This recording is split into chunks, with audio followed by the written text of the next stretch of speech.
Okay, we continue with the review of the interview conducted by Al from the Alleluia show on Radioactive San Diego in August 16, 2006, when he interviewed Barry Swicker, who is the author of the book Towers of Deception, the media cover up of 9/11, which was one of the most widely read books in the 9/11 Truth Library or whatever.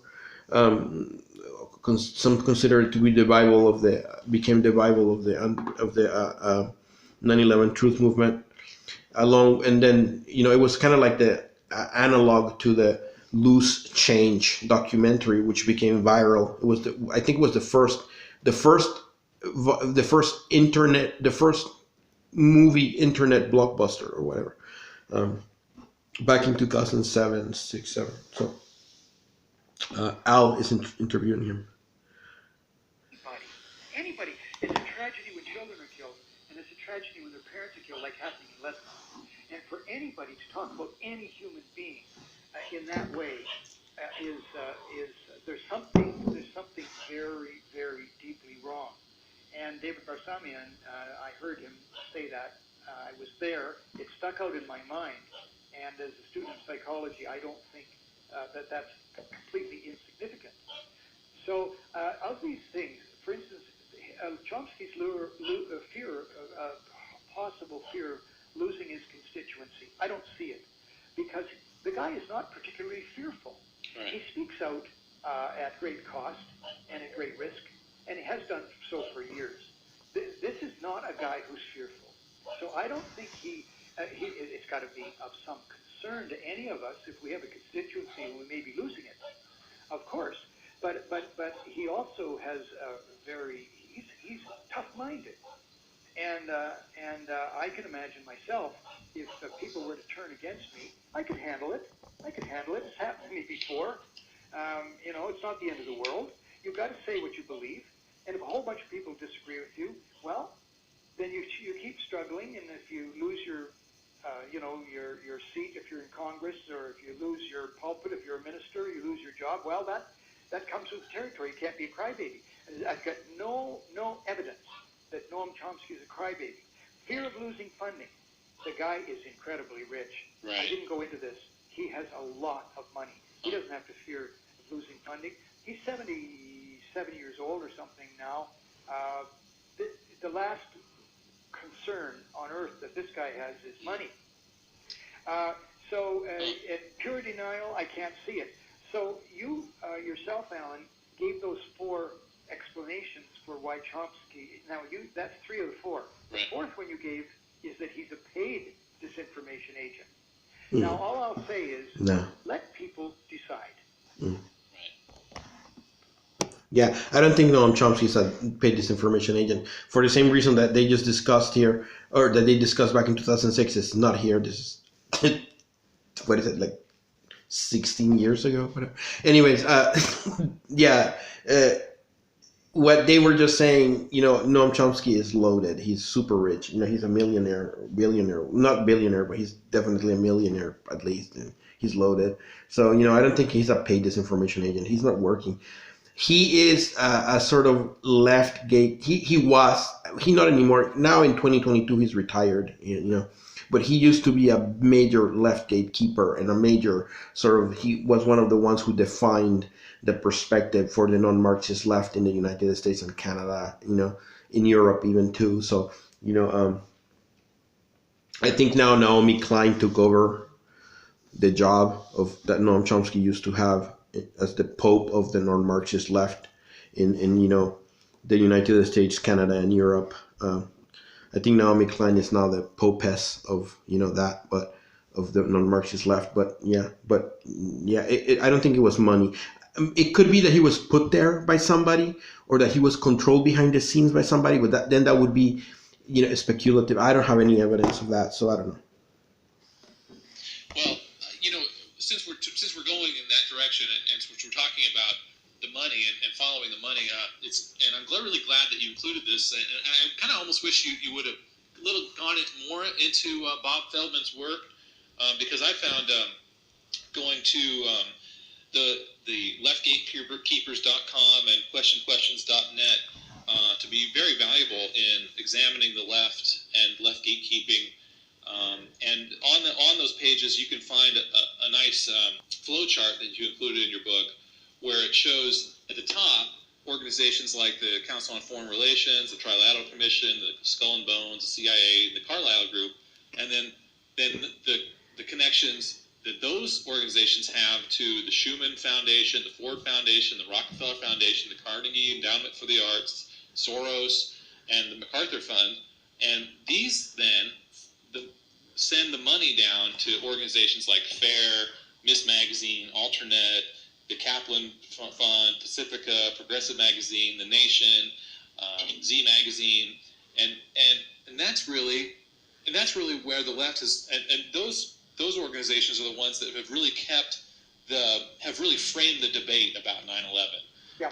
That have said, oh well, George Bush is really milking this 9/11 tragedy for his own political benefit, and oh, maybe these anti-terrorist laws are draconian, and wow, we're really losing our civil liberties and supposedly in fighting these evil Arab terrorists. But that's as far as they go. They don't question the fact that these evil Arab terrorists might be a creation. Yeah. Yeah, I just want to comment on this issue of the funding. Okay, the thing is that apparently what happened, and this is the big difference between the way the controlled left works in the United States versus the way the controlled left works in Sweden. Like in Sweden, the controlled left is really just the left party, right?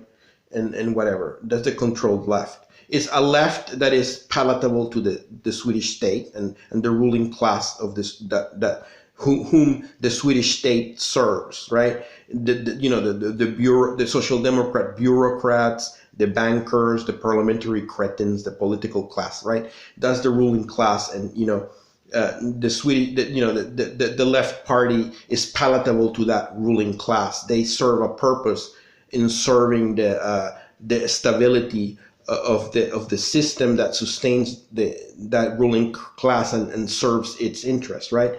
That's the way it works in Sweden, the left party. And then you have the green. I don't want to. The Greens, the Green Party. I don't know what to think about the Greens. I'm going to leave the Greens out of it because I'm grateful to the Greens because back in the day, the Greens stood up for undocumented immigrants.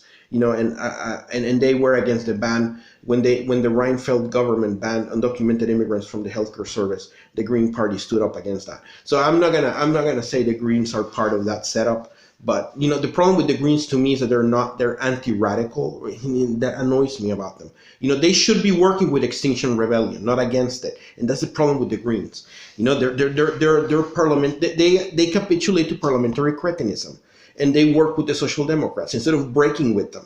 So it pisses me off. The Greens, it's like a love-hate relationship with them. But it's not the issue.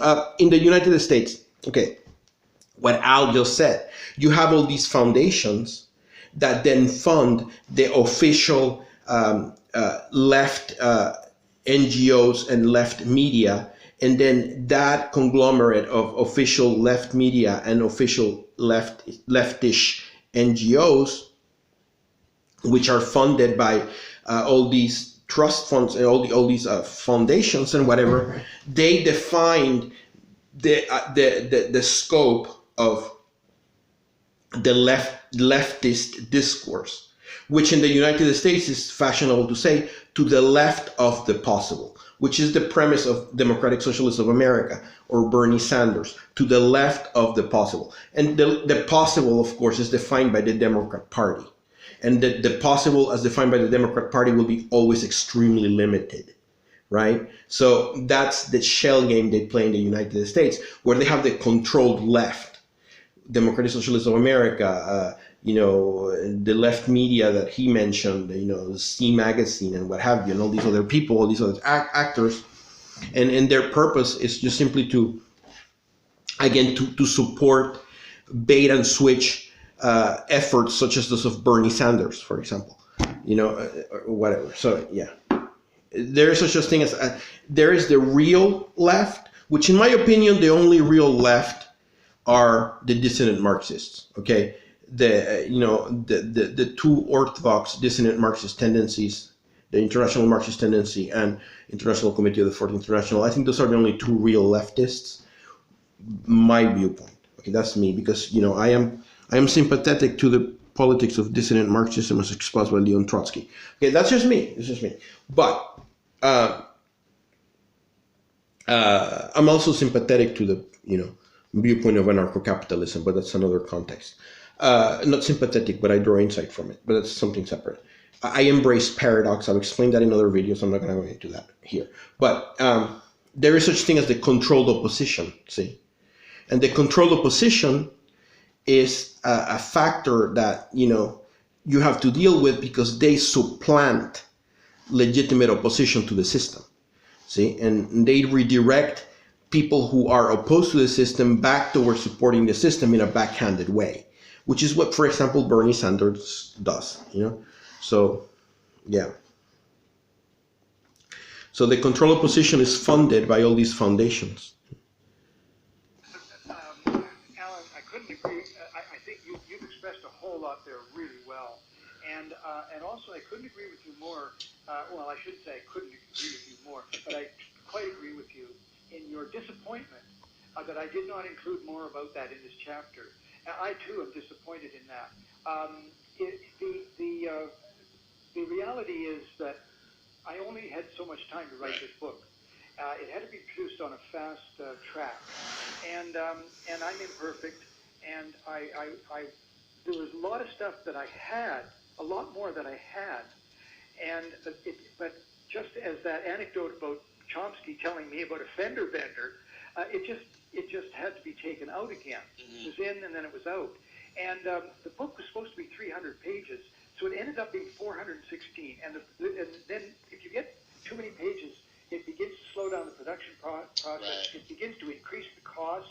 Now, I'm not just trying to blame all this. I'm responsible for this book, every word, every comma.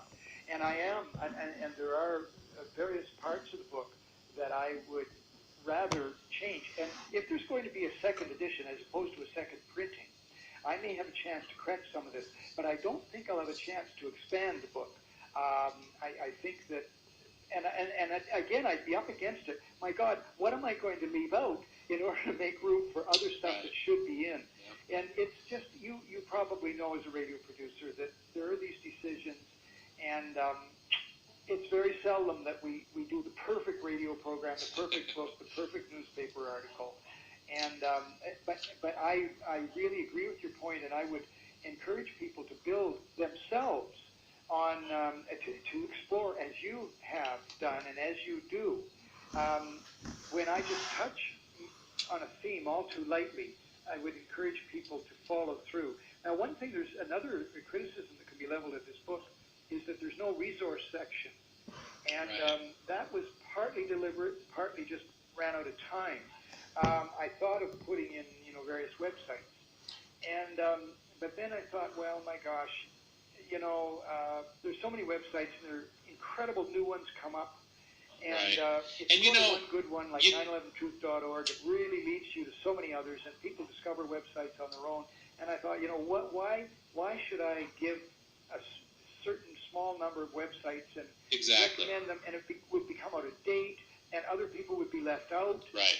Anyway, you did the very here, giving you insight into the mind of the author here. Well, and on the back page, there's like 1/5 of the page is about the author, and the rest of the page is about Global Outlook.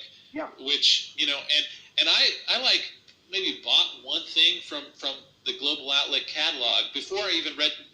I never ordered the magazine, never subscribed to the magazine. I started getting all these copies of the magazine. They kept sending me free magazines, so it's just like, hey, this is cool. I could just buy a thing or two off the catalog and get, I think that's wise. All you have to do is type whatever 9/11 Truth into the Google, and boy, you're inundated with there you go. information. Exactly. But not saying I'm right, but I'm just explaining. I'm not. As a disclaimer, I know that YouTube is owned by Alphabet, and Alphabet owns Google, the Google search engine, and that's cool. I just want to say as a disclaimer, I use a search engine other than Google, okay? But I will not mention the name of it because I don't want to, disturb YouTube or whatever, but Google is not the only search engine out there. There are alternatives to Google that you can also use, which don't track you. But whatever. I'm not defending, I'm explaining. One of the most important things I think that this book does is well, it brings in the media, focuses on the media, but then it also highlights a very important phrase that I think everyone needs to get familiar with.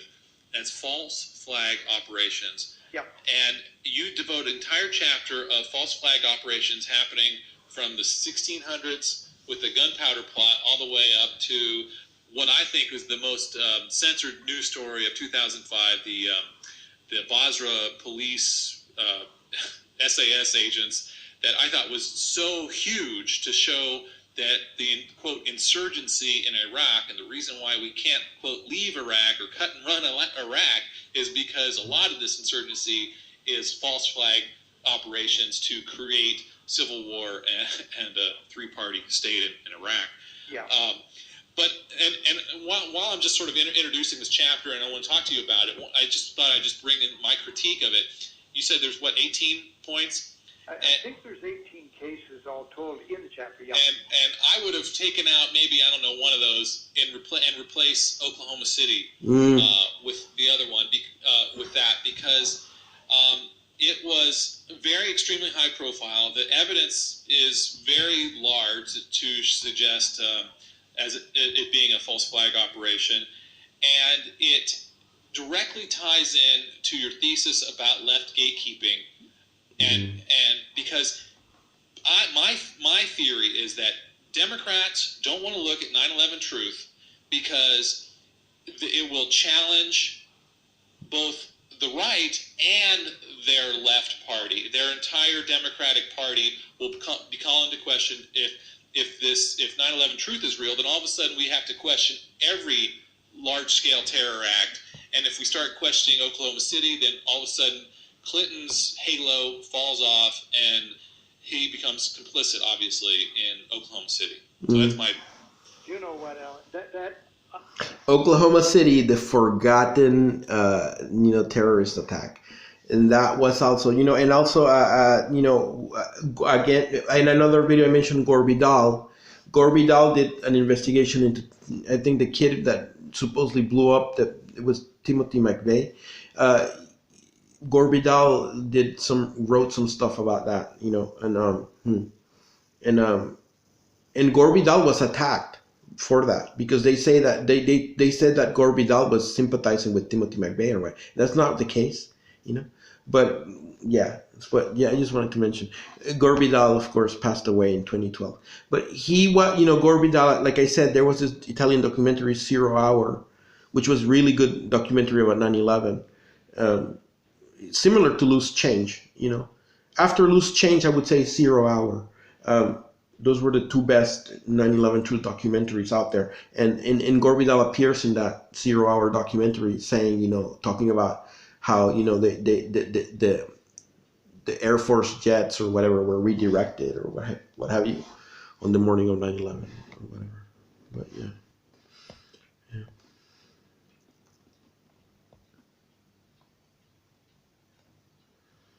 As soon as you said that, I instantly recognized that you were hitting a nail right on the head.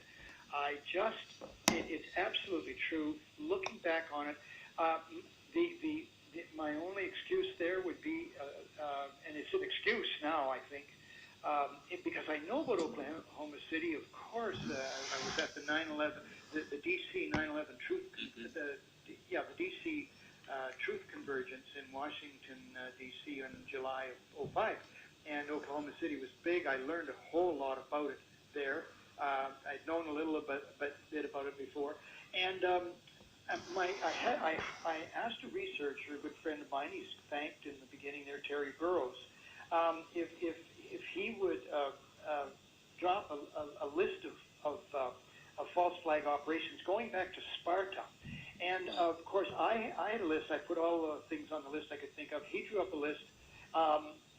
We asked around. We ended up with a really long list. Right. And we had to narrow it down somehow by trying to decide how many centuries would we cover and which countries would we cover and different kinds of incidents. We had to define, of course, false flag operations. Right, and maybe we haven't done that yet in this show, and maybe we should briefly. Yeah, well, yeah, but having said all that, right. Alan, having said all that, you are absolutely right. We missed Oklahoma City. End of story. Yeah. It should be there, and I thank you for that. And if I haven't, now I'm talking now, if there's going to be a second edition of the book as opposed to a second printing, in a second printing, you can fix, you can correct things, little typos, relatively small errors and omissions. Mm-hmm. But in a second printing, you can do more. Right. And I would drop one of them, I don't know which one, and put in Oklahoma City. I also noticed David Ray Griffin has a new book out. I just got it yesterday. It's somewhere. The Christian Response or something. It's a Christian's Response. Something like that, right? Yeah, Christian's Response to 9/11. I started to read it. He, of course, very early in the book, he refers to false flag operations, explains what they are, and gives some examples. And he gave an example that never came up that we didn't discover in our research, which is called the Mukden, M-U-K-D-E-N, the Mukden incident. Huh. And this was one that was done by the Japanese, in which they were in Manchuria. They claimed that some Manchurians had fired a machine gun at their train or something, and of course, the whole Japanese public is all up in arms, and they used that as the pretext for full-fledged invasion of the Chinese mainland and Manchuria, and which in turn went a long way towards setting up the bad situation, and that the result of which was the Second World War. So these false flag operations aren't just interesting historical incidents. These are things that change the lives of millions. Yeah. Yeah, and it's interesting because as soon as the Japanese took over Manchuria, they renamed it Manchukuo, and they took the former Chinese emperor out of retirement and set him up as head of state or whatever, like a puppet, whatever emperor figure that they set up. The whole thing was planned from the beginning to the end. From the false flag operation all the way to like the setup of the whatever the old emperor back in power in Manchukuo, right? Changing the name to Manchukuo and then setting up, all that was planned, methodically planned from the whole thing. The Japanese were really good at that, And for the worse. And I can't too strongly preach, if you will, that we've got to get wise to the fact these are done all the time. The latest example, by the way, is this to me, actually hilarious transatlantic shampoo bomb false terror fraud. Yeah. I mean, that is so obviously a cockamamie thing cooked up by MI5, full collusion between the Anglo-American spooks, and it just doesn't add up at all. And there's all the hallmarks of being a hoax. Yeah. Well, and it seems so low payoff for the effort. I mean, what are you getting out of it? I mean, really, it's not really like whipping anybody up. It's just pissing people off, I think. Well, as a matter of fact, it's died out. It didn't have that great legs, and you have even mainstream columnists like Wynne Dyer actually coming up with a full-scale column. He syndicated, and he said this was a fraud, right out in print, and a lot of people have suspicions. But here's the thing: if you just have to look at the front page of the New York Times to find out why a lot of things are done. I don't mean you believe necessarily what's in the New York Times, but there's a lot of the New York Times that is indicative, like it's signage, and you notice that the day before Lieberman was defeated, Cheney, and they called it unusual, but he called a telephone press conference, Cheney did, and he said, if Lieberman loses, it's going to encourage the Al-Qaeda types. Remember? Yeah. Now, he obviously had an advance warning about this, the transatlantic shampoo fraud. Sure. And he was trying to get people to vote differently. That was the point. And then the day later, he would be proven to be an extremely wise and perspicacious person because he said that. Now, the New York Times, I believe this morning or very recently, I get it every day, said that that Lieberman himself is attacking Ned Lamont on the basis that he's soft on this new terror thing that happened. The shampoo terror thing? Yep. He's actually he has made this one of the earliest. Actually, I'm looking for campaign talking points. Yep. Wow. Front page of the New York Times. What's to say about it? I mean, there's nothing to say about this. I mean, well, I agree with you, but and I also, of course, I think that no candidate should be supported unless he's out front about 9/11 truth, but that's just me. Well, I agree with you there, and it's bugging me that I can't find the front page of the Times. It was fashionable, like back in 2005 and 6, for people to run. There was an element in the 9/11 truth movement that they wanted to go electoral and like run for a local office or whatever, like state office and what have you, to try to like in the United States, right? And also in Canada, I think. I don't know how the Canadian electoral system works, but there was some effort to like do like local electioneering and in that way try to get into the establishment somehow. But I mean that led nowhere, So that's what Al is talking about. Back then, there was this thing about getting elected and what have you, but it didn't work. I mean, never. It didn't pan out. Here that I ripped out. This is really bugging me. But I assure you, you see it on the front page. It might have been not today. It might have been yesterday. And that Lieberman was just jumping on that terror plot and just using it as a club against Lamont right out of the starting gate. So they use this. These are planned as political events to continue the drumbeat of fear in the general public, to continue to try to build the popularity of the leaders Blair and Bush and the like, who have only the one card to play now. It's only terrorism, so-called war on terror, on which any significant number of people rate Bush highly. And same with Blair.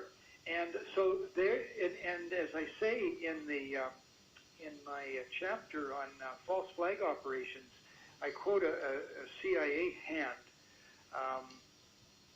who says, when you only have one act you can do, you keep on doing it. Yeah. Mm-hmm. CIA veteran John Sherwood. And this is the only card they have to play now, is these fake operations. Yeah.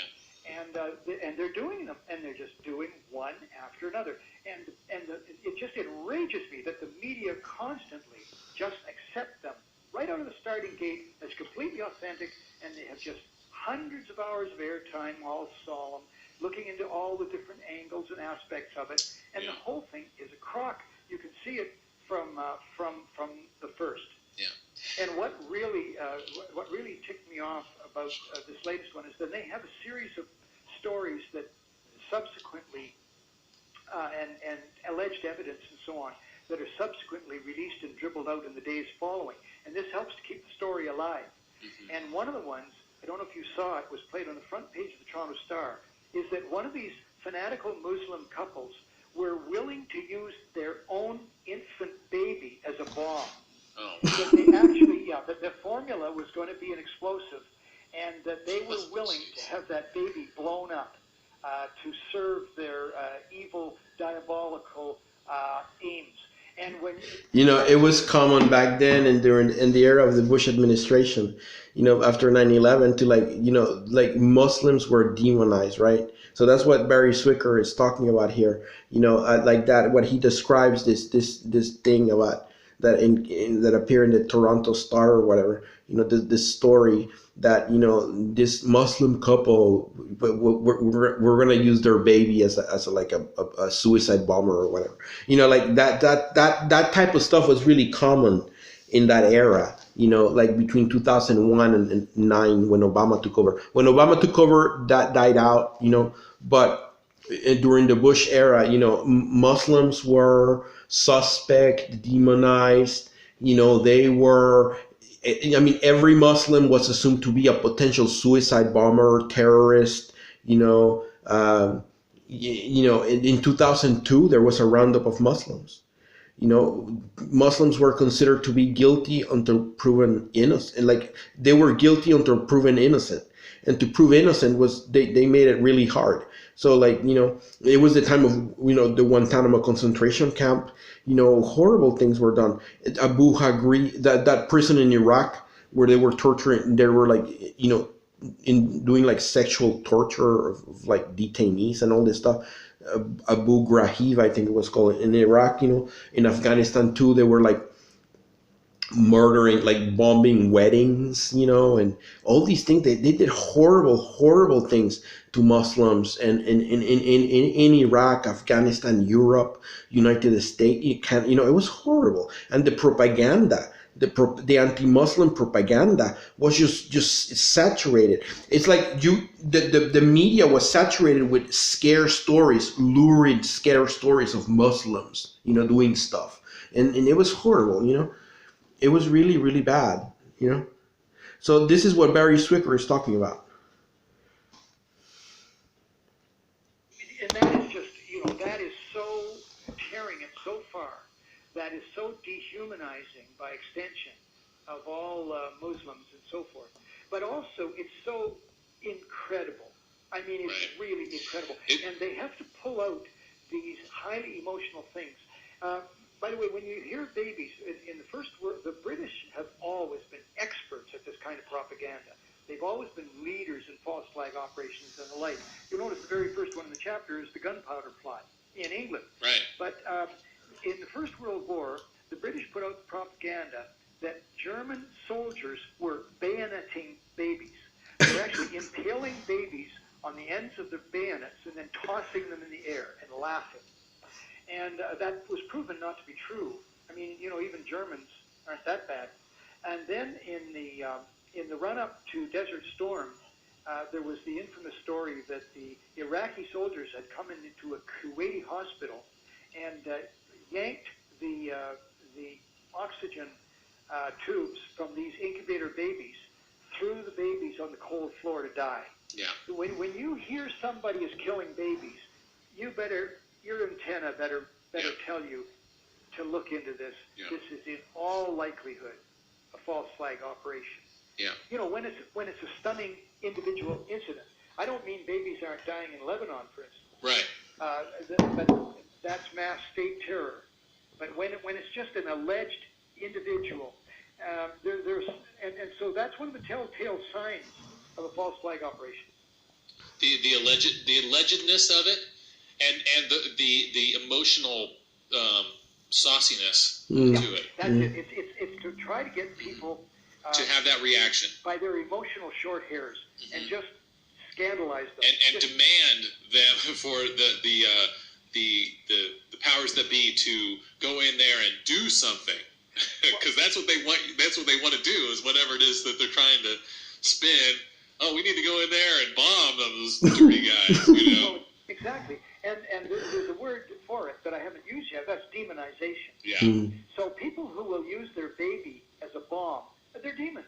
Right.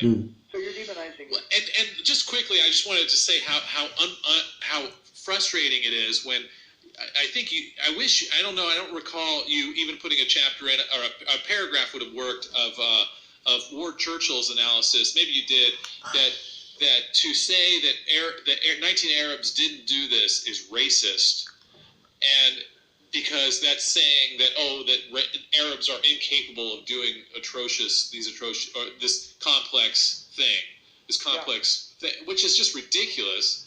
But he spins this sort of race baiting story, and that I feel like 9/11 truth people are the ones who are trying to defend the Muslim faith and Arabs around the world, and it's just like, how dare you? And what? Yeah, I mean, there was this effort, to like try to like, because the 9/11, one of the reasons they tried to they went out of their way to discredit 9/11 truth, it is because a very important aspect of 9/11 truth was defending the Muslims, defending the Muslims against what I just talked about, and they just talked about previously, this demonization campaign that took place between 2001 and 2009 when Obama got elected. When Obama got elected, that died out. But before Obama, in the Bush years, Muslims were demonized. Muslims were suspect. Muslims were terrorists. Muslims were the Antichrist. Muslims were whatever. I mean, it was just horrible, horrible, horrible. And the 9/11 Truth Movement stood up against that. And one of the reasons why the 9/11 Truth Movement was attacked, especially by the neoconservatives, is because it defended Muslims. And they said that 9/11 Truth people were in league with Al-Qaeda, or that 9/11 Truth was there were even theories saying, like, the neoconservatives spin, like, counter conspiracy theories or whatever, saying that the 9/11 Truth Movement was financed by, like, Islamic fundamentalist forces inside the West to try to, like, foment dissent against the Bush administration or whatever. That's what one of the theories the neoconservatives fronted, that the 9/11 Truth Movement was like an appendix of radical Islam or what have you, like being funded and encouraged by radical Islam to, like, overthrow the West. That was one of the things that we're saying about 9/11 Truth, back then. I remember that. Why you're sort of calling us racist when we're trying to defend Islam and the Arab race? I mean, it's just like, it doesn't make any sense. I mean, it's just like, ugh. So well, it actually could make sense, and I tell you, I could have included Ward Churchill in the book. Yeah. And I thought of doing so, and I decided against it because things get so confused when it comes to Ward Churchill. Yeah. I don't think he's a straight-ahead person. No, I don't think so either. And of course, subsequently, after the book's come out, or after the book is written, then he's been fired, I think. So the situation is moving with him, but I can't. I have so many problems with Ward Churchill that I thought, I don't need to have him in the book. No. That still could be considered a shortcoming. I mean, I don't reject your disappointment. I don't demean it. It's just I noticed it wasn't there, and it could have. It would have, I think, supported some of your other arguments about left gatekeeping. But yeah, it would have, and maybe that was just simply an error in judgment. It was a judgment, right, which I thought probably on balance was the correct one, but maybe I'm wrong on that, and quite possibly I'm wrong on that. And finally, I'm going to let you go here pretty quick, but I did want to just thank you for at the very end, at the very last chapter where you talk about, you really focus on empowering others and using the media, and I'd like to hear your take on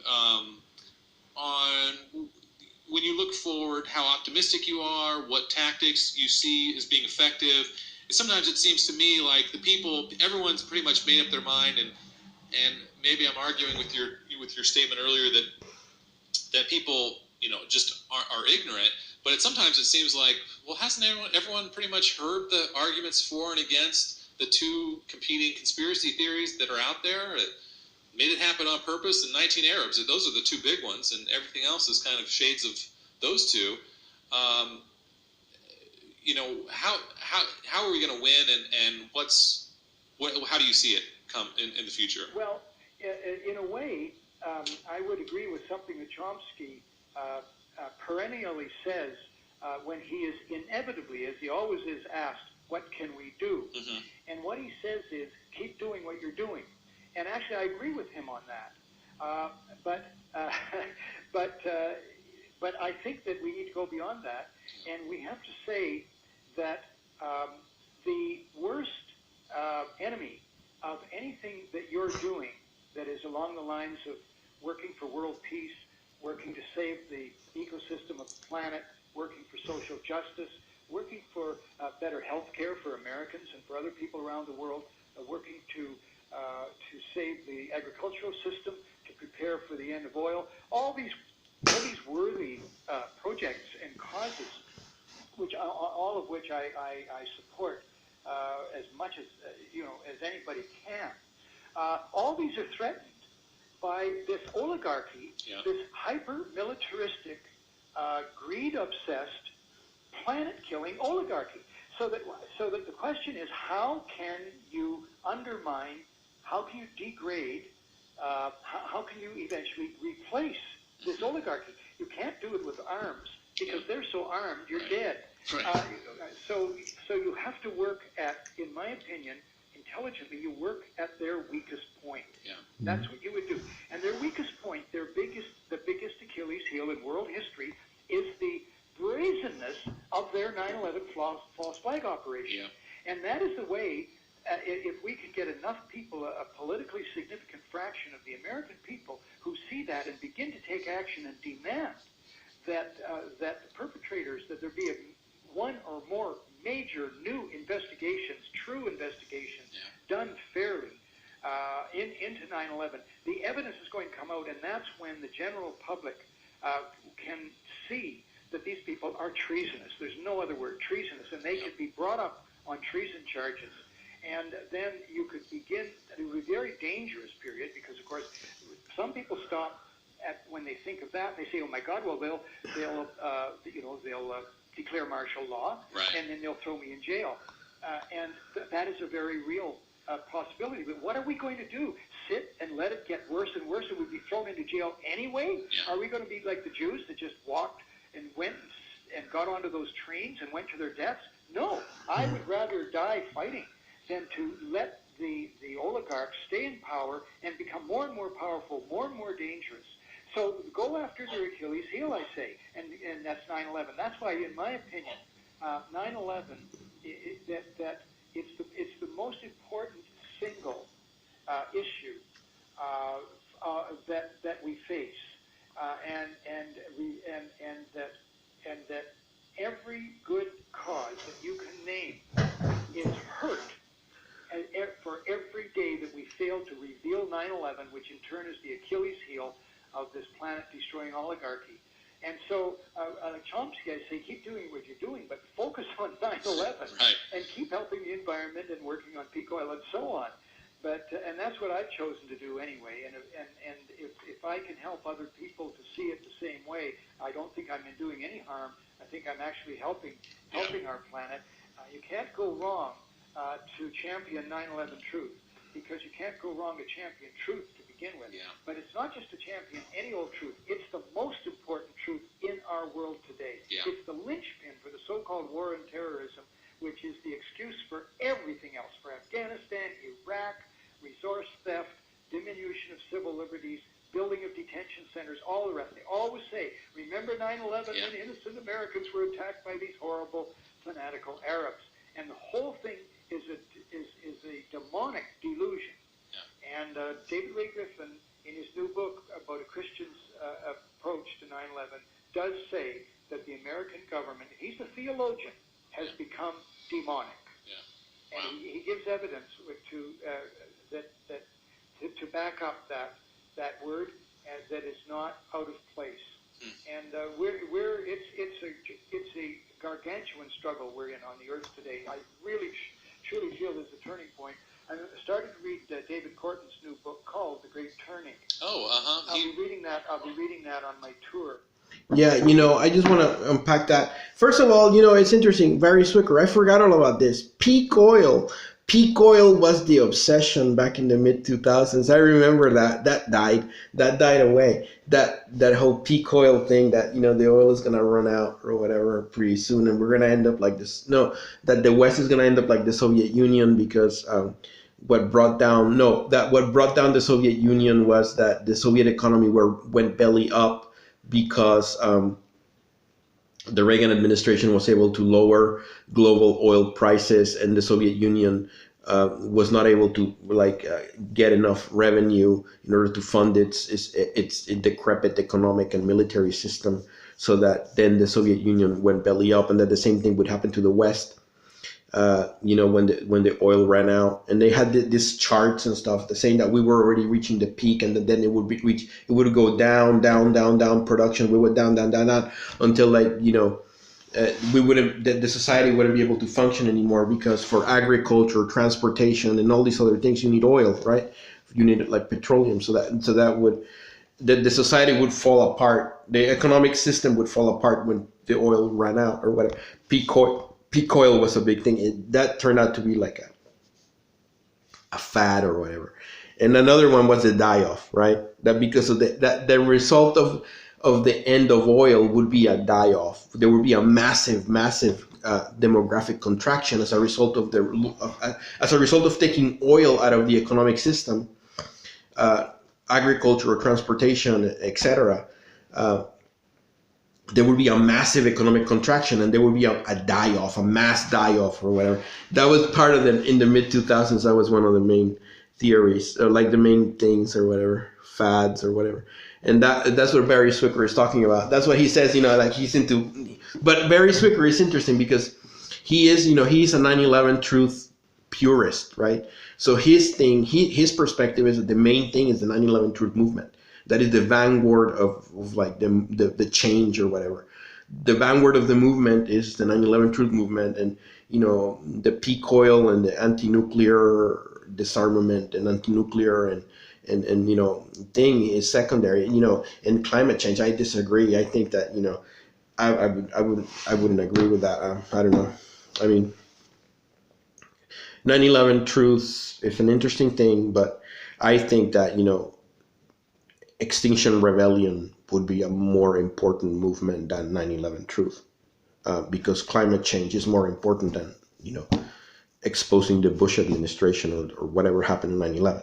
Even though there were many victims and there should be a new investigation and all that, that's true. But I think that Extinction Rebellion is a more urgent thing than. And secondarily, the anti-nuclear / nuclear disarmament movement. I would say those two. If you want to look at it from the perspective of the non-Marxist left, in the dissident Marxist left, and then Orthodox Trotskyism, the main thing is that to encourage the working class to overthrow the state, through mass action. That's another thing I disagree with Barry Swicker. He, and the non-Marxist left, they don't believe in mass action. I mean, he correctly says, don't go the route of armed struggle, because they're armed to the teeth and you will be dead. I agree 100%. Armed struggle is not the way to go. Urban guerrilla is not the way to go. But also, it's not this it's sort of like eclectic thing where it's like an educational electoral thing. That's not also not going to work. That's not enough. You need mass action. You need wildcat strikes and mass demonstrations. To bring down the state or whatever. But yeah. But, Barry Swicker, again, he wrote Towers of Deception, the media cover-up of 9/11, which was the Bible, was one of the most read book, 9/11 truth books, supposedly the Bible of the 9/11 truth movement. So obviously his thing is that the 9/11 truth movement is the main thing, right? But yeah, From empire to earth community. And there's millions of people who see this one way or another and want to do it, but we've got to do it. I'm taking my life savings to do this. I'm spending all my energy possible. My wife gets after me. She says I don't pay enough attention to the family, and she's right. But I don't feel that I'm a saint or a hero. I just feel I have to do it. Yeah. And I know a lot of other people who feel that way too. And we should encourage other people to get as involved as they can, and to see that their children and their grandchildren are in great danger, planet's in danger, and with the United States, again, referring to David Ray Griffin's new book, that, and this is a statistic, comes from an economist who's quite dependable, that in fact, if you look at the whole of U.S. Government expenditures, 68 cents out of every American tax dollar is going for militarism. Wow. 68 of 100. What a waste. That is demonic. Yeah. I mean, there's no need. America is not under that much danger, and it's under, in fact, it's in no danger at all. Yeah. No. Except from us. Pardon? Well, if you call it depends on what you call America, but yeah. Barry Zwicker, thanks for coming on to my show. I really appreciate it. This is a great book. It's available on the internet. I guess newsociety.com is the publisher. Yeah, newsociety.com is the publisher. You can buy it there. I understand Amazon has it for sale.